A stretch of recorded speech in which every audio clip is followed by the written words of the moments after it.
I didn't know too much about the Senior of the Year award until I guess the last number of years, and I've known some of the folks in Gravenhurst that have had that honor. John Cooper, Hank Smith, Jim Goodwin, Roy Kerr over the years and stuff. I didn't know it was happening. I heard rumors a year ago that somebody was going to nominate me. And the way it works, it's a provincial award that the municipalities can recommend a citizen of their community. But there's only 20 in the province a year. So I thought that was kind of cool. And I looked that up on the internet on Tuesday before I went and received the award. Or I didn't go, I zoomed to get my award, which was really cool. So I tried to figure out, this is really interesting. And so I got on Zoom. Paul Kelly apologized, the mayor. He said, we approved this last spring because we normally do it in May at the seniors thing. And then with COVID, everything got canceled. And I forgot all about it until the award arrived in my office last week from the province. So he sent me a note and said, Gord, can you come on Zoom with us? Because we got this award to give you. And I said, what award? He went, oh. So anyway, it was a great surprise. And it meant a lot to me. It meant a recognition of, I've had 33 years living here in Gravenhurst and loving every minute of it, and being involved with charities and volunteering and volunteer organizations all my life. So I wasn't doing anything different that I normally do. And you know, I respect all of those people that they were ones I looked up to who had previously the Volunteer of the Year award. So I thought this was kind of neat, and so I asked John Cooper and his wife had sort of quarterbacked the application, I guess, and so this morning I heard who all signed on to that application, so I sent them a little love note and thanked them.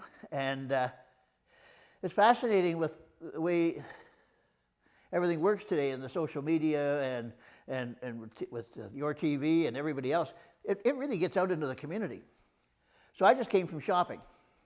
Canadian Tire, one of their managers stopped me in the aisle and said thank you. I asked one of their clerks to look for something that I couldn't find, and she thanked me and congratulated me. At the checkout, I was thanked. When I went to pick up some things at Frosty Pint that we'd ordered for our family from frozen food, 3 people in the restaurant thanked me and said congratulations. It's been like that all day. and you know, my emails are going nuts, and Facebook and all of those things, which I'm not used to. But you know, what it means to be a volunteer, you can't have a community without volunteers. And if you look around Gravenhurst, this has got to be the most volunteer-centric community anywhere. You know, an example would be GAP. GAP started 3 years ago with an idea of a couple of people. Now they have over 200 volunteers working every week for GAP to do their transportation, their 2 feeding programs, to stuff all of things, put the food together, deliver it, drive it out.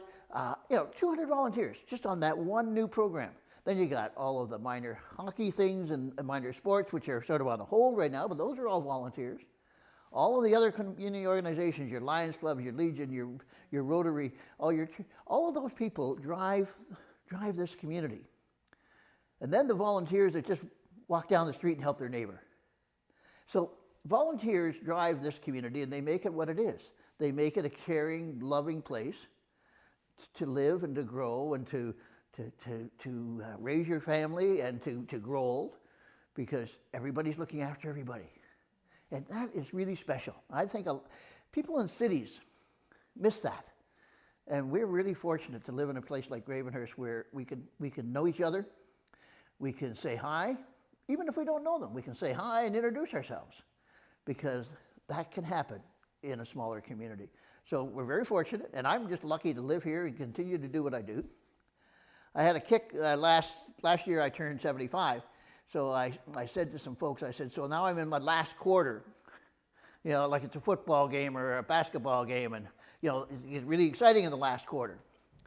So I also said that I was going to start to slow down and give up some of my volunteer things and executive responsibilities on some of the charities I've been involved with and universities and things.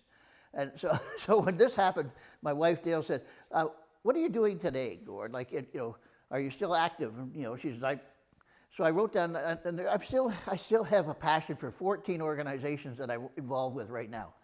So I'm having a blast, and it's good fun. It keeps me young, it keeps me smiling, it keeps me satisfied that hopefully I'm making a difference in Muskoka and in Gravenhurst and beyond, because I have some other volunteer things, at the university in North Bay and other charities that are provincial wide. So I love it, and it's great fun, and I hope everybody that moves to Gravenhurst in the future, they're coming to Gravenhurst with more knowledge, more education, better health than ever before in the history of Canada. And I want them to get involved in Gravenhurst. I want them to become a volunteer somewhere, something that's passionate for them. And that way, as Gravenhurst grows, the volunteer pool will grow and more good things can happen. I look at some of the new volunteers involved with GAP, right, on their steering committee and planning some of these things.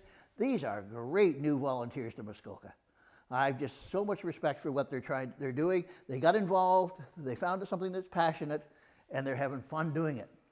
So, welcome to the volunteer world. I hope everybody participates. You'll love it. It's good for you, it's good for the community, it's good for your family, and it's good for business. So let's continue to make Gravenhurst the best volunteer community in the country.